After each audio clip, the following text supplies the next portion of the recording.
I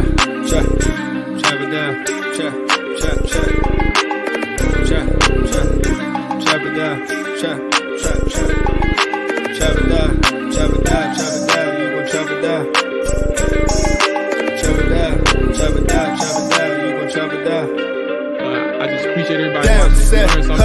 Watch him throw the ball, we gon' pick it off. You gon' let him hit the hole or you gon' cut it off. You gon' play through fourth and long or you gon' punt it off. Your defenders, heavy hitters, put your pads in. Don't be looking for the ref to throw no flags in. Keep the helmet on, keep the cleats tight. You the type to want to win by any means, right? You should look alive. This is Trap or Die. Yes, sir. Yes, sir. Welcome back to another episode of the Trap or Die podcast, provided to you by 214 Media and SB Nation's Hogs Haven. I'm your host, Mual, Hen Dog Mual, Coach Mual, all that good stuff, man. Welcome back. We back, man. We had a little off week last week, man. So we finally came back with the free agency. We got a lot of news to discuss, man. Let me go ahead and check the comments. Al2 checking in. What's going on, Al2? Monty, appreciate you checking in. AJ and Dre are on the way. Let's get the administrative items out of the way before we go ahead. And I'm interested in this too, Al2. I am, because I had said 5 million before.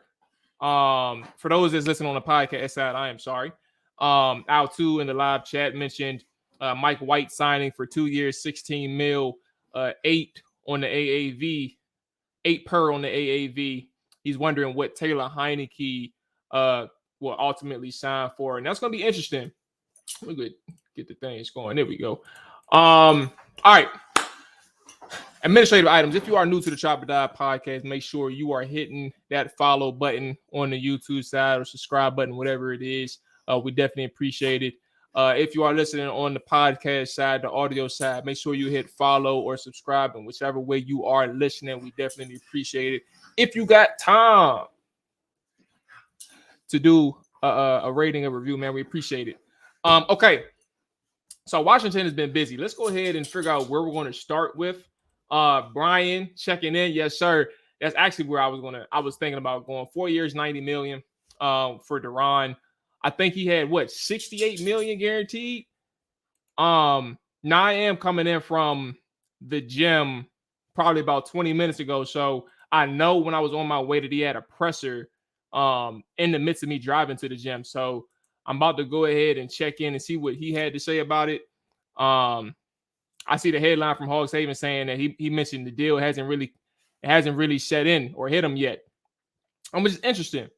I mean, when you get we've been busy signing mid, the cream of the trash heap. That's interesting. Back to Payne, because I don't want to get distracted. We're going to get to all the signings. Let's go ahead and get AJ. Well, I give AJ a little bit of time to get set up. So yeah, Duran had his media presser earlier today saying that, he don't think it's hit him all the way yet. It'll probably hit him in a couple of days. I know he mentioned that one of the things that he said was one of the first things he was going to do is just take his family on a trip. He also mentioned that in terms of the franchise tag, that the team actually told him that they were going to tag him, but wanted to work out a long-term deal, and they got it done quickly. Now I want to start there because there's one big thing. What's going on, Marcus? Appreciate you checking in. Appreciate everybody that's checking in right now. Welcome back to the show. Welcome back to Trap or Die podcast. Let me know your thoughts. Al2 says, well, we've been signing mid, the cream of the trash heap. Let me know your thoughts on what's been going on in free agency so far, or the legal tampering period, whatever the hell they want to call it. What do you like? What do you not like? What are you concerned about? What's some projections that you want to make? Anything that's on your mind, let us know in the chat. Let's talk about it. But back to Duran. They told him they want to tag him, but wanted to work out a longer term deal, and they got it done quickly. One of the biggest things that I'm actually surprised about is how quickly they got it done. When you understand that, let me see if I can pull up the list. So I think one of them got signed already, the Hargrave from Philadelphia. But let me pull up free agents Spotrac, because there are a number defensive linemen that are set to officially hit the market on Wednesday. Dakota, what is up with you, bro? All right, here we go. So Javon Hargrave already signed 4 years, $84 million, right? Here, girl. Now you have Fletcher Cox on the market, right? He's 32, so I mean, you take that for what it's worth. You have where are the other people that I was looking at? I should have sorted this. Oh Lord, let me go ahead and get the guys in right quick. Boom, boom, and boom. There we go. What's going on, fellas? Dre AJ is checking in just now, man. Fellas, how y'all doing? It's good, man. Happy to be back. Happy new league year. Well, not officially. Shit, we got 2 more days, but we almost in a new league year, man. Some shit to talk about now. Yes, sir. Finally, man. AJ, what's going on with you, player? Cool. Just got a little headache, I think, from playing Madden. Somebody was busting your ass, bro. I said AJ getting crushed over there. I was over there. I was playing in my I think it was divisional round of my franchise league, and I came back thinking I'm about to win, and I dropped a pick. I don't know. Hold on, AJ. Time out. I got 2 questions. AJ, who are you using, and who is your quarterback? I want to see what GM AJ doing. I was able to get the Ravens. So quarterback is Lamar. My Mark Get Andrews. the Ravens. This sounds like online franchise. Yeah, I'm in an online franchise with like 31 other users. Oh, that's lit. I love them Jones. So I was able to make a move. I did a trade for Dalvin Cook, traded J.K. Dobbins and Rashad Bateman. But unfortunately, as I was entering the playoffs, Mark Andrews got injured for the rest of the year. So I pretty much had no wide receivers, just thugging it out. Yeah, man. It's real life for the Ravens. Hey, look, that's what's convincing them that Washington needs to sign Lamar, bro. He been playing with him for like however many games on Madden, bro. Yeah, man. I was doing my thing, but I don't know, bro. Like, I don't know if they did a new patch or something, but when you run the ball, especially up the middle, like, you fumbling more than ever with your running back. Man, this shit is annoying. I can't look. I'm too competitive for me to lose because of stupid shit like that. That's why my head hurts. You on PlayStation? Yeah, I'm on both though. I'll be on both, but really, just PlayStation. I'm about to say the leagues, man. When you said that, I had flashbacks, bro. I used to run leagues heavy for like 7-8 years, bro, and with that amount of people. So like hearing that, bro, I just know the competition up there. I know it is. Oh yeah, the competition up there. I ain't gonna brag about myself. I'm one of the better players, but damn, I be getting lucky with shitty teams. Like my other league, I got the Bears. Like I'm still dogging people, but it's like, dog, can I get like the Chiefs, the Chargers, because they do the randomizer to pick like who get first selection of the team. So it's like I just been getting shitted on low key. Luckily, I got Baltimore in this one. I'm like, damn, I missed the Super Bowl by 2 games because of this crap. Well, man, I wish you best of luck. It's time to get your GM skills right. You know, you got your receivers that you got to pick up. You know what I'm saying? Make sure that O-line straight. All of that. AJ, Ron Rivera, real life over that joint, no Madden. He feel that pressure. I tell you what, as we go through this episode, I'm way better than Ron Rivera in playing personnel because I don't know what in the world these boys keep doing every free agency. Oh Lord. Let's go ahead and start off at the top then. Let's start with Deron Payne. I was actually, when y'all had joined, my thing was so it was a quote from the presser. I wasn't able to like hear it live, so I'm looking at some of the quotes. And the team told him up front that they were going to tag him but wanted to work out a long-term deal, and they got it done relatively quickly. And there was so much that I wanted to get into with that, but I think that there was I think when you think of it from a macro standpoint, from my perspective, I don't know about how you all feel. I just think that I came into 2022 knowing that I felt Deron left so much on the table. Like he had the ability, like he had the athletic ability to become a dominant player, but he just didn't have like the technique yet or the toolbox yet to become an effective pass rusher. Like I always saw pass rushing ability in him, but it just never clicked. And I said that, like I've said it 1,000 times. AJ, you told me, like you said, your thoughts was that they didn't use him a particular way. So you always thought that he was an effective pass rusher, but they didn't use him a particular way. I saw it a little bit differently, but point being, like heading into this season, like I've always thought, like generally, like he just found something that clicked for him. And this was not a year where you sit here and think that the way he was able to be used in the production that he had was all off the basis of somebody who wants that money. I think he understood what was at stake, but I also think that if you would look at his offseason, you understood what he was doing. You understand the people that he was working with. And then you understand what he's doing right now, even before he signed that deal, fellas. Like he was in the lab working like nonstop, and that's just something that he did. And I think whatever it is that clicked and said that I want to be this type of player, I want to be this good at the game of football. Not even just from a skill-based standpoint, from a mental standpoint. Like I want to be that good. I think whatever it is that clicked in him from a mental standpoint, as well as whatever the communication was from the team, I think all of that coincided with a person who Ron Rivera and his staff awarded with the contract and wasted no time telling him, look, we're going to tag you, but we're going to get this deal done. Like you earned every single penny that we're about to pay you. And for them to get it quickly before the market started to get inflated for defensive linemen, like that's a really good deal for Washington. So I'm happy that Daron Payne is back, man. And I'm interested to see like the next moves defensively on that defensive line. But before we get to that point, I'll give it to you all on your thoughts on Daron Payne. Yeah, I mean, I'm excited for Deron and the opportunity that he has. Also good friends with his agent Joel Siegel. So I was caught off guard that it even got done yesterday. I wasn't expecting it to happen a day before legal tampering opened. Just because how quickly they were to tag him. Typically in these situations, you would see probably this play out almost to the summertime.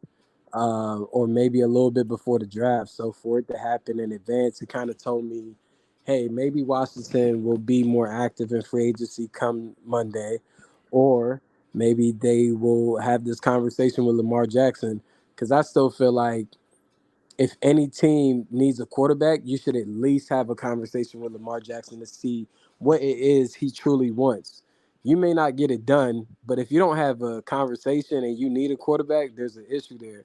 So that's where I looked at it as, the urgency to get it done with Deron sooner than later.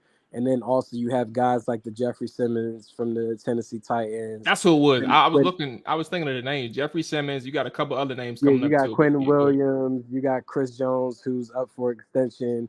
So, yeah, you definitely would like to get that deal done rather sooner than later before none of those guys necessarily going to reset the market. Maybe Chris Jones might try to eclipse what Aaron Donald is getting paid. But either way, this deal will probably last for him being the second highest maybe for the next 24 to 48 hours. Because I expect those other teams to try to lock in their guys because they also don't want to be victim of the market getting pushed up. But yeah, man, I'm happy for him. I always knew that he had pass rushing ability. It just so happened to get unlocked even further this year. I think this year they allowed him to go upfield more so than they have in the previous years, where he's playing a certain technique. Yeah, man, I'm excited for him. But then when you do these type of deals, you need to make sure that you're utilizing all the talent on your team and pushing yourself to the next step. Like before I got on here with you guys, I had seen in his presser that Daron Payne did with the media today. He said he opted for a long-term deal with the Commanders because we are one piece away from being good. Well, we kind of all know what that damn one piece is. It's a damn quarterback. And their linebacker. Nah, ain't no linebacker.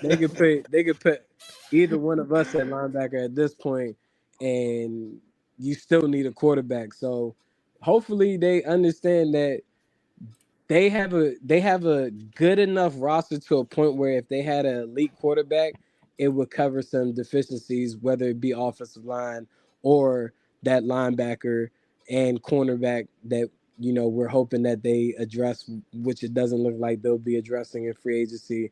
Because I've never seen a team want to acquire more white linebackers in my life than the Washington Commanders.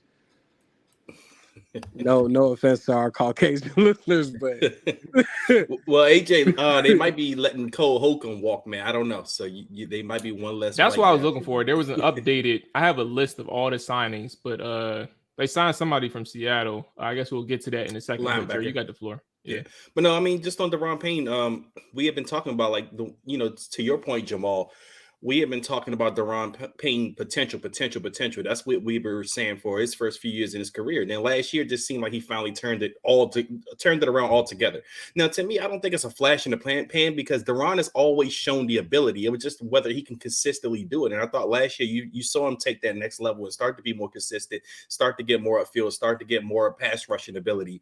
So, I mean, he went out there, he earned his contract, and that's the big part of culture. Now, we may talk about Ron Rivera and what he can't do personnel wise, but one thing we can say, he is building some semblance of a culture that we hadn't seen here before. We got guys that want to stay here now, and they're rewarding guys that they drafted here. And Daron even said that in his interview, and it's good to keep that D-line intact. I mean, I have been saying this all along. Like, if you had asked me before the season, do you keep or do you get rid of Daron Payne? I was saying, hey, he's probably the odd man out. I mean, he obviously had that issue with John Allen last year.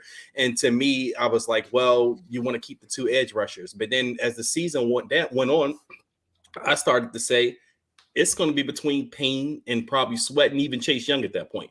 And I think the team made a decision when they went out and signed Daron Payne to this extension, because now you're looking at, Chase or Montez. Do you keep one or the other? I mean, right now, I mean, personally, I would always say Montez Sweat because that's the guy I'm going for. But I mean, a lot of the people think Montez Sweat for what? Because I want to be clear. You saying Montez Sweat as in to let go? He would be the one I would let go. He would be my choice to let go. But just reading some of the tea leaves around the team, some people think that Chase could be the odd man out. But again, I mean, it's a decision they got to make, because I don't think they're going to pay all four guys. And they made the decision on two of those guys, Allen and Payne. So like I said, now you're looking at a Sweat and Chase Young. Which one of these guys, are you probably going to end up getting some trade value for? But my thing is, going on those two, you have to make that decision soon at some point, because you don't want to get to a situation where teams know that you're not going to be able to trade him and then you're not going to be able to get anything for him. But again, I'm happy for Daron Payne. I think he earned this contract and he solidifies the middle of that line. And last year, as we saw, the defensive line wasn't the problem. I mean, it was more so the back seven. So you have to shore up that, the back seven. As AJ was saying, of course, yes, we need that quarterback. But you have to upgrade, at linebacker. I know they signed a guy from the Seahawks today who they say is pretty good in coverage, but he's not, I don't know if he's a full-time starter. Who knows? Maybe he's brought in as a depth guy, but either way, you're going to have to upgrade someone in that linebacker room. And as we've been talking about all offseason, you're going to have to go and get a cornerback, because that defensive line is straight. And that's, first and foremost, if you want to start winning games on defense, you have to keep that defensive line straight. And that's the strength of this defense. And I'm happy they kept Daron Payne, because him and Allen, I think, work exceptionally well together. So here's my thing. Chris Russell actually said it. Let me see if I can pull up the tweet. I know I didn't talk too much on Twitter, so it shouldn't take too long. So he said something that I agree with, except for his last sentence. He said a few hours or earlier this morning, the Daron Payne deal directly impacts how the Commanders approach Montez Sweat and then Cam Curl's long-term future in Washington, not Chase Young. They have a significant decision to make before May 1st on Chase Young's 5th-year option for 2024. He says it's not a hard one. They shouldn't exercise it. The only thing that I disagree with him, and I told him this, was the last sentence. They shouldn't exercise it. I think my thing is, because what caught me off guard with you when you said what you said, Dre, was that you said some people close to the Commanders kind of feel similar in their approach to Chase Young. I know you didn't say that verbatim, but more so like this is actual real discussion. And I understand that and I respect that. But my thing is, like, when you look at a person like Chase Young compared to Montez Sweat, knowing what this deal does, like Daron Payne's deal definitely limits what you can do on the defensive line. In the grand scheme of things, you can surely keep every single person on that defensive line. You're just going to be losing people elsewhere. So realistically, that's not going to be feasible for Washington. But if you look at somebody who has the more athletic gifts, the more athletic talent, and the biggest potential, regardless of what his last 2 years were, knowing that he's missed time in his second year due to injury, and missed 6 games then, as well as like 12 games in 2022, recovering from that same injury. Like, you understand what's at stake when you exercise their 5th year option, because he's only played one full season to this point, really. And in that first season, his rookie season, he missed time as well. He had an injury. But my thing is, when you look at Chase Young, like, at the end of the day, it's your number 2 overall pick. Optics matter, right? He's not a person who was the back end of the draft or even the middle pick of the first round, like Daniel Jones, who didn't have his 5th year option exercise. You know what Chase Young brings to your defense if he's at full health and if he's at his best. And I think you don't bet against that by not giving him that 5th year option. You give him that 5th year option in hopes of trying to see if he can find it the same way that Daron Payne found it, and understands what's at stake for him. And I think you do that with your 5th year option. But at the same time, you also show faith in your player. You also show faith in your draft process by giving them that 5th year option, and not necessarily pitting Montez Sweat and Chase Young against each other, but making the business deal and having the foresight of saying, eventually we're going to have to move on from somebody. We need to do it now while they still have their maximum value. And I think Montez Sweat did a lot for the Commanders in 2022, where you can consider maybe this is a draft day trade. Maybe this is like, we get presented an offer that we can't refuse, but you have to keep an open ear with all things Montez Sweat this offseason. Not saying you have to get something done, but keep an open ear, because if you can maximize the assets that you can get from trading away Montez Sweat, you go all in and you don't look back. And so, to my point on Chase Young, because like I said, I agree 100% that Montez will be the odd man out for me. But the waffling they did when they were asked about the 5th year extension on Chase Young, or the 5th year option on Chase Young, to me, it wasn't a vote of confidence. And it's some of the things you've been kind of hearing that, maybe they are a little bit more concerned that he's not going to reach the potential of the number 2 pick that they drafted him at. But I'm with you 100%, Jamal, in that you have to give him that opportunity, because optics do matter. He was the number 2 pick. He was supposed to be the face of the franchise when they drafted him, when they came in. And again, we've only really seen 1 year of production out of Chase Young, but I believe in, you have to give him that chance. And I would pick up that 5th option. I would just take that gamble on him, because you already gambled on him with the number 2 pick. So I would take that gamble and put the faith in him and hope that he shows me or breaks out like Daron Payne did, because he obviously does still have the tools and the potential to do so. So again, Montez will be my odd man out. AJ, you got any thoughts on Chase Young and Montez Sweat and that defensive line, generally speaking? Matter of fact, one quick thing. Where is Marcus brought up a good point. I think the Commanders with Allen, Payne, Mathis, and Ridgeway are arguably one of the deepest defensive tackles in the group. And Marcus, I agree with you. And I also want to add something that I'm going to stand 10 toes on, this regardless of what anybody else is saying. Mathis is not the same player as Daron Payne. He never was. And I think anybody should know that coming out of the draft, or if you just watched him and you took your time out to watch him after Washington drafted him in 2022, they're not the same player. And I think for Washington in the fan base and even people just covering the team, yes, they drafted a defensive lineman, and yes, they needed some type of depth out there. But to assume that I just think it's wrong to assume that and conclude that Mathis was Daron Payne's replacement. I think that it's just they needed somebody who could play that one tech that knows consistently the same way that Ridgeway was playing. And it kind of shows you that Ridgeway was not the same player as Daron Payne. He actually helped out Daron Payne and Jonathan Allen so much with the role that he was playing. And I think that's kind of the kind of difference that people need to understand. And when I look at these guys, like, this is kind of what makes a depth in a really good defensive line, is having so many different positions, but having all of those starters like be very good at what they do. Allen and Payne are going to eat, but you got Mathis and Ridgeway that's going to wreak havoc in the interior with the center and guards. Like, they're going to wreak havoc, and I think that's the most important thing when you look at these guys. I mean, obviously all of them are really good, but you got to understand, like, I think, and I stand by this, like, it's just they're not the same people. So when people kind of think about what Mathis was to Washington when they drafted him, I think it's a little misguided in that standpoint, and people are kind of saying they drafted him and now they end up extending Payne, so their off season makes no sense, or their decision to draft Mathis makes no sense. I still think it makes complete sense that we're never the same player. And I think we'll kind of understand that when Mathis gets more time on the field this upcoming season, and fingers crossed. Yeah, I mean, when it comes to Chase and Montez, both of it, it's interesting. Both of them are represented by the same agency. They're both represented by the same agent in Clutch Sports. Um, I think you essentially, like I told you guys privately in the chat, you want Montez to ball out. You want him to have an amazing season, and possibly from there tag him and trade him.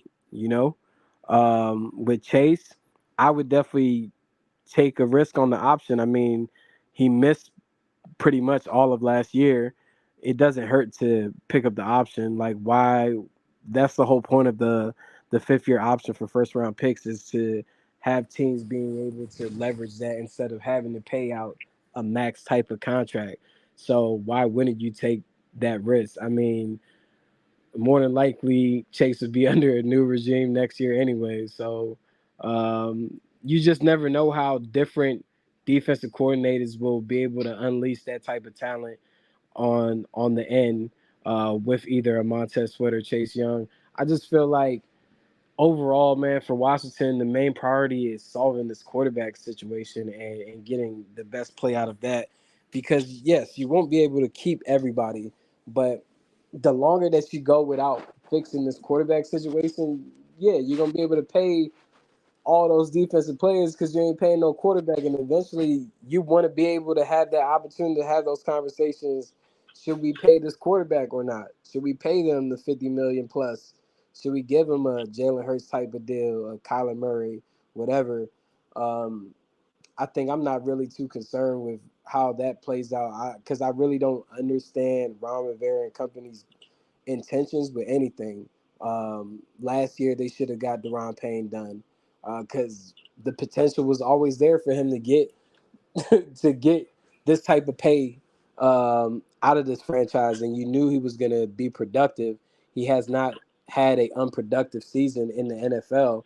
Um, so I mean, for me, I'm not really too concerned about Sweat and Young at this moment. As a fan, maybe it's my personal agenda. I just want them to solve this damn quarterback situation. And if a Lamar Jackson is out there, I don't care who's playing defensive end. It could be a one-arm bandit. Just get me a damn quarterback so I don't have to keep hearing about it. And you can kind of get good production out of second tier DNs. Honestly, when you have that type of D tackles in Allen and Payne, you necessarily don't need elite pass rushers on the end. You just need a good quarterback so you can win some damn games. Like, that's So, it. AJ, is it Lamar Jackson or bust for you at quarterback? Like no other option, only Lamar. Yeah, this offseason, yeah, is only Lamar. Like, But I feel like you're why, setting yourself up with that, bro, because why, you Yeah. know why, it's why, not gonna happen. I know while we're doing the show, actually, John Kime of the Washington Post, ESPN, well, ESPN, I don't know if he works at Washington Post still. He just tweeted me and said, "Hi, I gotta give it to you. I gotta give it up, my man. He's not coming. Nothing has changed since last week when there was no chance of him coming. But I admire your persistence. Ha ha ha." So he literally just tweeted me this like a couple minutes ago. But yeah, I'm persistent on the idea because I just feel like I can't take this organization serious, and I can't take Ron Rivera Let me serious take a look at this. See if if I they're can catch a not little trash. going to have a conversation with Lamar Jackson. I can't take you serious. Everybody on that actual team knows that they're a quarterback away from being highly competitive, even with the lackluster coaching it with Scott Turner as OC in the past, and even Ron Rivera with his poor management skills. Like, you still know that you're a quarterback away from being competitive within the NFC. Like, and you're gonna sit here and tout out Sam Howell? Like, come on, bro. So here's my thing. I think truthfully, So I get you. Let me put it this way. We gotta kind of separate everything. I get your argument for Lamar, right? I think there's so many different avenues and nuanced parts of this conversation. Like, I get your argument for Lamar, but I also think that your argument for Lamar is commendable and is very strong, but it's missing the element of what's going on with the team. And even with you factoring that in and you still wanting Lamar, because I know, like, it is your job, AJ, and just part of your responsibility to factor all that in. I still think you got to understand that these guys are not in position to take on Lamar right now. And with all that being said, with those two angles, you look at what they're doing right now to uphold that offense. They needed immediate help on that offensive line. They got where's that? They Here we go. do that They got today, Nick. They got Nick Gates and Andrew Wiley. Mual, they did not get immediate help today. You gotta understand what I'm saying. You gotta understand what I'm saying. They got Nick Gates and Andrew Wiley. Those are two guys who are placeholders for that offensive line, despite what they may do in the draft, because we don't know. But we know very much when you sign people on those day one deals, those day two deals, the first week of free agency, when you sign those guys, those are the guys that you're going for, that you got an idea that you want them to play significant time. And that's what Nick Gates and Andrew Wiley is going to do for Washington. So when I say placeholder, everybody knows or should assume what a placeholder is for Washington or any NFL team. We're just trying to survive, but they're good enough to get the job done. That's exactly what Charles Leno was when they signed him in, what was it, 2020 or 2021? One of those, whatever year that they signed him before he got to his extension. Like, that's literally what Charles Leno was. We had, like, you just lost Trent Williams. And you picked up Charles Leno, hoping that he can sustain. And I think Andrew Wiley is he's not a terrible player, and I don't think Nick Gates is a terrible player. I'm put a placeholder out here right now, let y'all know I will be looking at the tape. So please, if I change my mind, understand that I may change my mind. Need that film review, Mual. All I'm saying is AJ, and I'm gonna give you the floor. Keep that same energy. He's ass. Yeah. No, I don't believe that. But what I will say is, all I'm gonna say is, with their process right now going aggressive. And matter of fact, that's another thing. AJ, you asked for aggressiveness in our chat. We got a little chat going on. You said you need them to be aggressive. That's exactly what they did, going after two offensive linemen on day one of the legal tampering period. And I think that's important for everybody to understand. Like, they're not playing with the offensive line. These aren't some 34-year-old Trey Turners or Andrew Norwell. Like, that's not them. Somebody's just coming off a Super Bowl victory. And I think all of that stuff is important when you factor in everything that they're doing on the offensive line. And we're not even in April yet for the draft. So that's kind of where I'm saying, like, when you want them to think about quarterback, what they're doing right now is just as important as getting the quarterback position with the situation that they're in.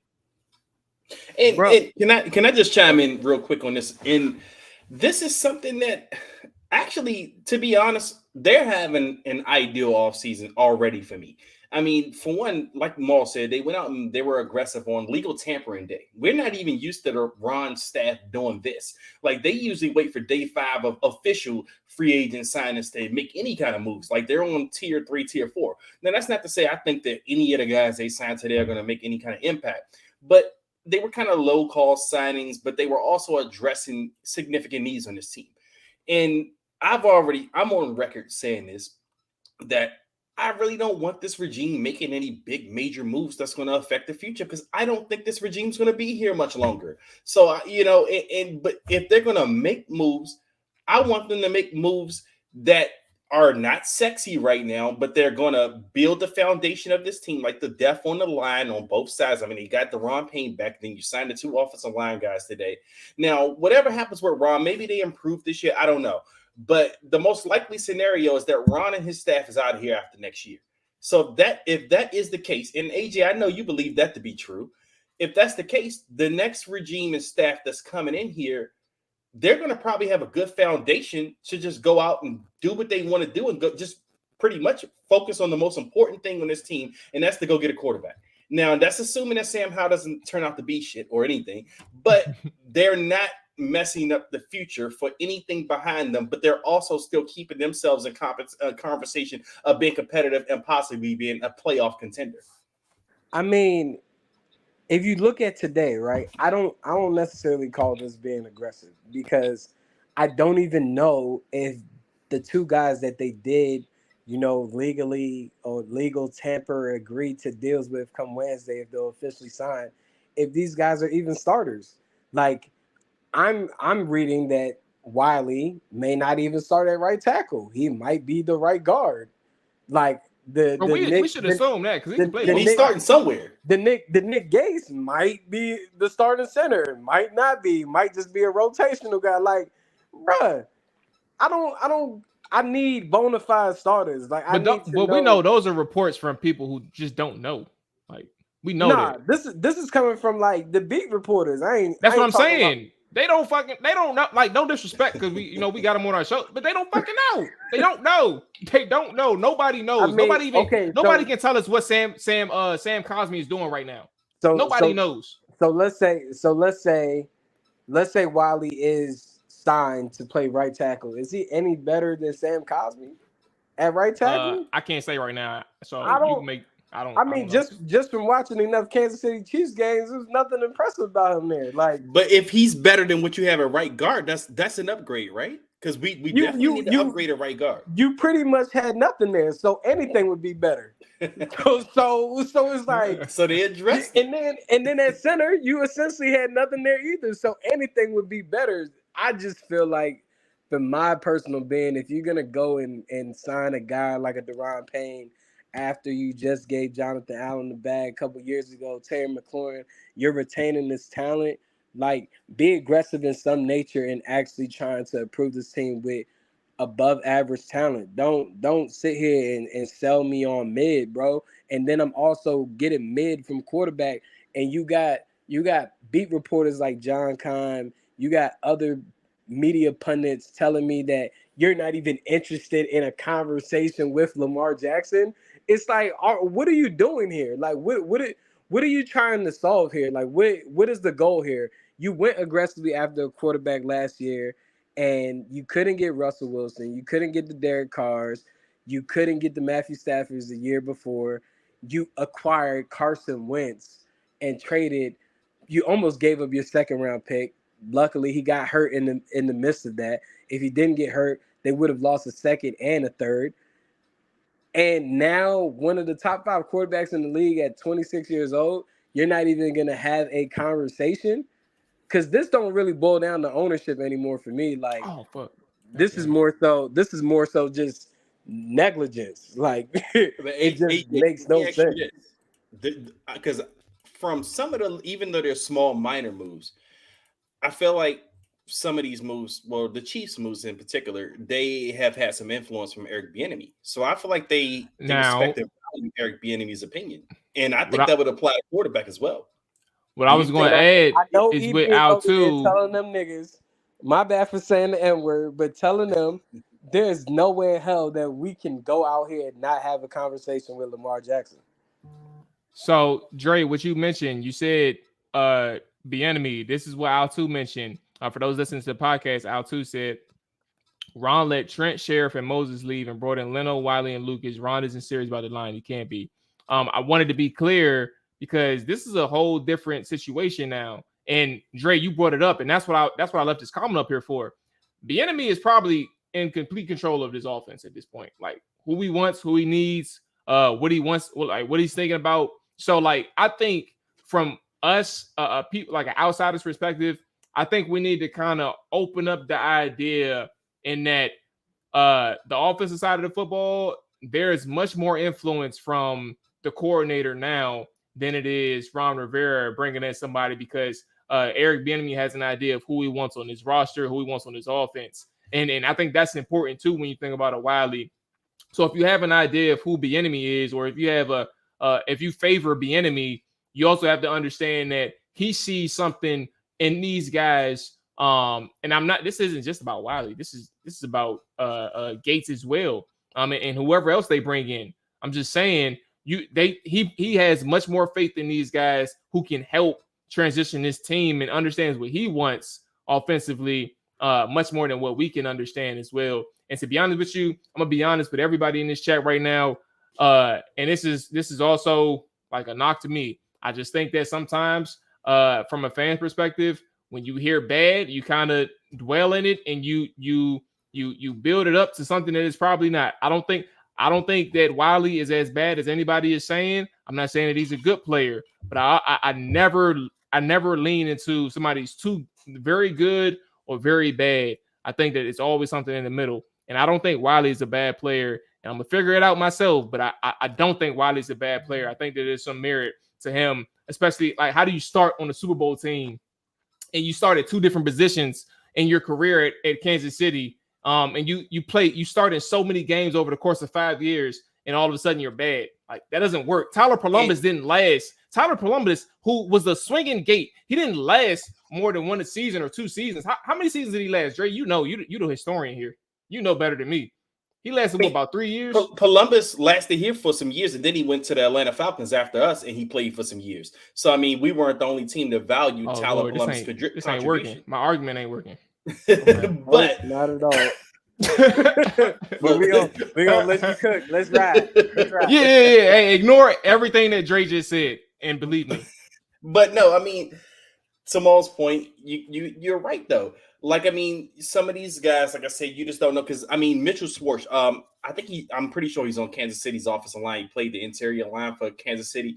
He came out unsolicitedly saying that the most underrated player amongst that group of offensive linemen for the Chiefs was the guy that we just signed today, Wiley. And he was saying because he understands Wiley's assignments, he understands what's asked of Wiley, and that he knows that not everything that a fan pins on Wiley is on Wiley. Like, and that's kind of high praise coming from someone who plays on that line because no one asked him. He didn't say this today after we signed him. He said this back in January, just in a random Twitter conversation, that he thought Wiley was the most underrated offensive lineman on the Chiefs offensive line because a lot of Chiefs picked on Wiley. A lot of Chiefs fans picked on Wiley when they were watching their little all 22 film reviews or whatever the case may be, like we do with the Commanders players. Now, but Mitchell Schwartz believes that a lot of the hate against him was misguided because he understood his assignments. No, like I said, now maybe he was being a nice guy. I don't know if he's friends with him off the field, but he unsolicitedly mentioned Wiley in that context that he was the most underrated offensive lineman on the Chiefs line.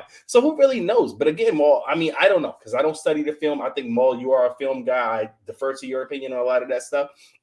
But we don't know as fans, really what a lot of these guys are being asked of. And we just see something happen and we just go, oh, it's that guy. We do that a lot. You'll see the casual fan when they're watching a wide receiver go against a cornerback or whatever the case may be. They could be playing zone coverage on a defense. But if a fan sees that the last line of defense was that guy that's chasing him, they're going to blame that guy that's chasing him. So you just don't know if that's the case. So much shit. Right. It's frustrating. Like, I don't think he's a great player, but like, bruh, some of the stuff that go ahead, continue. I was done making my point, but my point was I agree with you, Maul. And a lot of those times we just don't know. And Wiley could be a pretty decent player, and he could be everything the fans say. But hey, we'll find that out when it happens. But again, they added bodies, and you take swings at those positions of need, and we've needed that. We've needed that help against the offensive line. Ron came in and they screwed it up last year. I thought we had a pretty good thing going, but they came in and they screwed it up last year. And then they're attempting to fix it, but at least they're trying to attempt to swing early. But none of these moves signal to me that they're done addressing the offensive line. Like, these guys aren't bona fide starters. They can still go out in the draft and get a guy, maybe. To my guy Hawk's point, I'm looking at Hawk in the chat. Maybe Orlando Brown is still an option out there. I doubt it. I wouldn't get my hopes up too high for that. But again, we just don't know. I don't think they're done swinging at that position. They need to keep swinging at it. Yeah. So overall, they've had several significant moves. Let me go ahead and see what I can do. Let me share the screen. Boom. There we go. So, for everybody that's watching, you have the list here. Minus what's the Seahawks guy that they signed? Good Lord. Command. How do I even Google this? I don't know his name. Seahawks linebacker. See if I hit Cody Barton. Boom. There we go. All right, cool. It popped up. So this list is minus Cody Barton, given that this was tweeted at 3 p.m. Eastern. But for those who are listening to the podcast, I'll go through the list for everybody who has been in transactions with the Commanders, the easier ones that are released, Bobby McCain, Carson Wentz. And then you have a whole list of individuals who have signed or agreed to deals, and that's Deron Payne, 4 years, $90 million deal with $60 million guaranteed. Nick Gates from the New York Giants, offensive lineman, 3 years, $18 million, 8 guaranteed. A side note, AJ and AJ probably knows better than all of us, but $8 million guaranteed on an $18 million deal kind of signifies that he's probably playing somewhere. Like that's some decent type of money for a guarantee. He gonna play somewhere. We just don't know where though. Yeah, just left guard or center is gonna be one of them. So Andrew Wiley, offensive lineman, 3 years, $24 million from the Kansas City Chiefs. They re-signed Danny Johnson, re-signed David Mayo, re-signed Khalil Hudson, Nathan Gary, 1 year deal, Milo Eifert, Rashad Wildgoose, Jonathan Williams, Marcus Kemp came from the Kansas City Chiefs with Eric Bieniemy along with Wiley. And then they signed some more of their own in Apke, Bradley King, Erickson. I think Marcus Fields is Seattle. I can't remember, or I don't remember who Marcus Fields came from, but I know he won't. I don't think he's Washington. And then Jake Fromm and some others. Alex Arma is another name that we're kind of familiar with at this point. So those are the Washington signings. Moving forward, fellas, and we can kind of end the conversation kind of here with Washington. The priority in free agency. Like Montel, put it this way.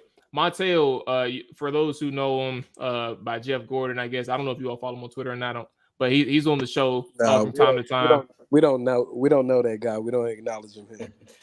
Get that dude back on the show. Montel, that's my boy. Yeah, man. He hit me up today, bruh. He said, what did he say? He said, damn. That just blew me. I literally just drew a blank, but I can get to the conversation. So he had mentioned. That's why you forgot. You said what? I said he doesn't go here. That's why you forgot. Hey, but listen. So he mentioned just generally speaking, like when you think about kind of like the offseason altogether, he said that if we get a cornerback in the draft, he mentioned this player, I think from Mississippi State. I don't remember exactly. I got to play his voicemail again. But he felt like we were straight. And I think if there was one thing that he said that was kind of off in the voice message that he sent me, it was that we were straight if we just drafted the cornerback. We don't have any linebackers. Like, we got Jamie Davis. And Jamie Davis, for all of the narratives that he said, like that he's been playing good, and I believe it. And I want to rewatch his tape to kind of like solidify where my thoughts are. But at the end of the day, like when you only have Jamie Davis who's going into his third year after a terrible first year and a kind of interesting second year, like you don't know if you want to believe in it or not type of situation. You don't have anybody beside him. I knew for a minute, or I understand for a minute that there were people interested in Tremaine Edwards. Edwards. He went to Chicago. Side note, Chicago is having an all season so far. But like, I just don't know what they're going to do at linebacker yet. Cole Holcomb kind of indicated, what's his name? Cody Barton kind of indicated that they're going to move on from Cole. But I don't think that a 1 year deal kind of tells me that he's going to be here starting long term. Like, I think he'll be competing for something. So I don't think that they're done at that linebacker spot. So fellas, like when you look at off season and we look at free agency upcoming, what are some of your significant positions that they kind of need to address in free agency? We'll kind of get to draft at this point, but free agency, like where do you think that they can kind of benefit from making moves and stuff like that? I mean, and definitely linebacker is somewhere I would have loved or still would like to address in free agency because I kind of view linebacker in the same sense as I view a running back, and that's not a position that I want to, kind of indulge in the high draft because high draft picks or the high value for that position. I mean, we just seen it a couple of years ago when we drafted Jamin Davis. I mean, it just kind of shifting away from that. Like the game is not geared towards, heavy linebacker play. A lot of guys aren't playing three linebackers at a time like they used to in the 90s and the 2000s. Like you're playing like two linebackers in the field and a lot of coverage guys. That's what you're playing these days in the NFL. So that's not a position that I'm looking for so much early in the draft. So I'm hoping that they can address that at free agency. I mean, because especially you need a guy that can cover. You need a guy that can cover, and you need a veteran, presence there. Now they've been trying that with John Bostic for the last couple of years, but John Bostic just can't play anymore. He can't move anymore. He's not that guy anymore. So they need to get someone that they can identify someone. And I don't know if Cody Barton is that guy. I haven't watched a lot of them, but from what I've heard, he can cover. But some of the Seahawks fans say he is slow. But they need more than that. They need to address that more so in free agency with the linebacker position. Like that's what I'm looking for. And then there's another thing too. I mean, a lot of fans are still talking about the running back position. I mean, I know there's a lot of fans that are kind of like egging or asking for Bijan Robinson, the running back from Texas, and they think he's like the next Saquon Barkley. But I've been seeing a lot of smoke today. Now, I don't know if this is, something that's going to be imminent to happen, but we're kind of linked to Austin Eckler, the running back, the dynamic running back from the is that dude legit, that ESPN dude? Because I don't know him. I don't know, but I mean, I saw it from a couple of different sites. I don't know, if there's anything there. I haven't seen anyone else report it. But if you ask me, I would rather. I don't know how much Austin Eckler is worth, but I mean, I'm sure running back salaries aren't that big these days. But I would rather pay a running back in free agency if that's the route you're going to go than spend a high value first round pick on that guy. Because if you give a running back a nice little contract, you're probably locked in on him for about 3 or so years. And that's about the biggest expectation or the biggest production you can expect out of a running back is about 3 or so years. And that I would rather do versus draft a guy and miss out on a guy that could probably give me 10 years or 5 to 10 years of production in the first round. I mean, that's kind of what you look for in first round picks. You look for about 5 to 10 years of production out of a guy. I mean, obviously that doesn't always happen because you have busts, but I would rather spend money in free agency on a running back that you identify you think this guy is good versus actually going out and drafting a high first round pick. Now, obviously, my biggest preference would be to draft those guys in the third, fourth round, but Eckler, I would not mind adding that kind of talent to this to this team. So that's a guy I wouldn't mind them, kind of, taking a little swing at the free agency outside of the linebacker position, because it sounds like they do want to kind of upgrade their running back position. I don't think that's necessarily a knock on Brian Robinson. I just think they want to get more dynamic there. And it just never really happened with AG. And I think AG is a free agent after this year. So, I mean, that's a couple of the things I'm looking at, kind of attacking in free agency versus actually going into the draft. Like I may be looking at maybe making that little splash at running back. But again, Mual, I really want that linebacker. I want that group solidified. I want to add a little bit more oomph there at the linebacker position. Hey, I'm here for Kareem Hunt, bro, at running back.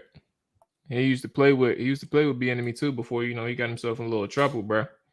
But yeah, I'm here for. But do running backs like him there? Because I mean, hey, your boy Shady McCoy played there. Couldn't stand him, bro. That was so weird. That was Shady Jones was so weird, bro. Like, but it was like when you think about it, like the dude came in for one season, had no idea who Bieniemy is as a coach. Got yelled at, held resentment clearly to the point where like it was so evident, like people had to come out and speak against Shady, like, and just say, "F what you talking about? Bieniemy is that guy." Like, it's weird, bro. Let me get a little dab of where he at? Kareem. Let me get a little dab of Kareem, bro, on the Washington Commanders roster, bro. I'm cool. Like I'm definitely a fan of McKissick, but at the same time, you get Hunt, Robinson, and Gibson in the backfield, bro, or in your running back group. I think that's probably one of the best running back groups that you can have in the NFL, bro. For real. You really can. But one thing for me before I hand it over to AJ is quarterback. While AJ is over here like making the argument for Lamar Jackson, which I respect and commend. I don't know what they're going to do, like from a competition standpoint. They have been adamant that not Lamar, Sam Howell is going to be given an opportunity to start. And I understand since I've mentioned the name. Now, granted, I want everybody to understand. I mentioned Jameis Winston on Twitter, but it doesn't necessarily mean that that's my number one guy. I think he's in the mix, and who I think he's in the mix with is Jacoby Brissett, Mariota, Taylor Heineke, Andy Dalton. And that might be it. Maybe Mason Rudolph, but I don't think he's going to be a fit in anything Washington.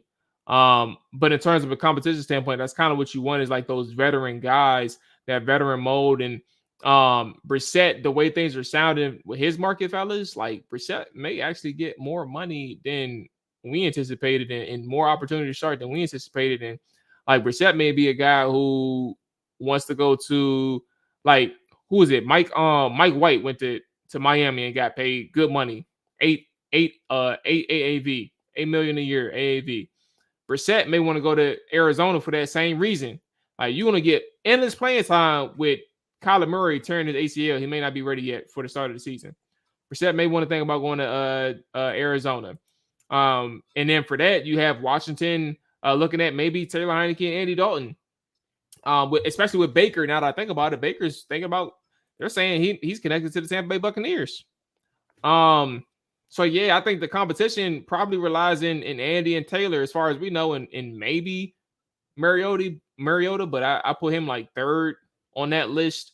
I would love to see what Jameis Winston ultimately does. It will make sense if he stays in New Orleans as a backup, but at the same time, if he does get released, like that's somebody that you probably want to look at. Yeah, I mean, I think for me, really in free agency at this point, the way I'm already seeing them spend money on mid. I would want them to try to acquire Darren Waller, the tight end from the Raiders. Yeah, he's not a free agent, but I would love for them to acquire some explosiveness at tight end. I think you need to figure out that position. It'd bring a great security blanket for Sam Howell if he is going to be the quarterback. You just need a dynamic tight end to go along with the mix of that running game and your pass catchers in Terry, Jahan, and Curtis. That's what I would like to see. I don't know if this might happen. I think it may happen down the line, a conversation at least. I would also like to see them bring in Mecole Hardman as a wide receiver to this group. I can't really depend on Diami Brown to be a contributor. Yeah, I don't like the way he runs routes. Hands are poor. At least with Mecole Hardman, I can also utilize him on special teams as well. And he can also help out the rest of the guys learning this system and getting acclimated with that. I think you could get him on a second tier type of deals coming off of surgery. The wide receiver market is not going to be active. I don't even think a wide receiver has agreed to any terms yet today of all the position groups. Yeah, but I think ideally for me, I want to see them go and acquire Darren Waller at tight end. When you talk about the backup quarterback stuff, they definitely cannot bring back Taylor Heineke, especially if Sam Howell's going to be the starter. They should either, because it's just a bad mix, and I don't think Taylor wants to be here. Yeah, it's a distraction, but it's probably kind of scary for Rondon to even bring in an adequate enough backup, or who you think would be a backup. Because if you bring in Jacoby Brissett, Tyrod Taylor, Jameis Winston into the mix of this franchise, they're going to start. They're going to beat out Sam Howell if there's a real competition. Well, isn't that the goal anyway? They're supposed to be bringing in someone to compete. Man, you know damn well they don't want to have no competition for real. I think they might want to have a competition. Shit, they didn't even want to start the guy at the end of the season. So they can't be super confident or 100% confident in him going into the year. That's why I'm like, I don't understand the debunking of the Lamar Jackson thing. If you ain't even want to start him the last game of the year, how am I now supposed to believe you want to start him for the whole 2023 season? Like, come on, bro. Like Well, the Lamar last is game of the jumping year. to the opposite end of the spectrum because obviously you have to pay him a big contract Man, and give up resources to get it, him. it's worth it when you've been struggling to find a franchise quarterback since Joe Theismann, dog. Like, they have not had a solid starter for 5 years straight. Like, we talking about a 26-year-old. I hate that I keep having to harp on this, but overall, as just growing up a fan of this team, I'm so tired of having to play the guessing game with quarterback. And I don't expect this team to be porous next year to be in the conversation to go get a Caleb Williams or Drake May. So it's like, where do you find the resolution at quarterback? If you don't go get one now, who's the answer? Because next year is gonna look crazy. Like, ain't gonna be no quarterbacks on the free agency market, It's and never quarterback. you're not gonna have the option at quarterback if you like. Look, this year you ended up with the 16th pick overall. Like, you're probably gonna be about the same again, or maybe one win more.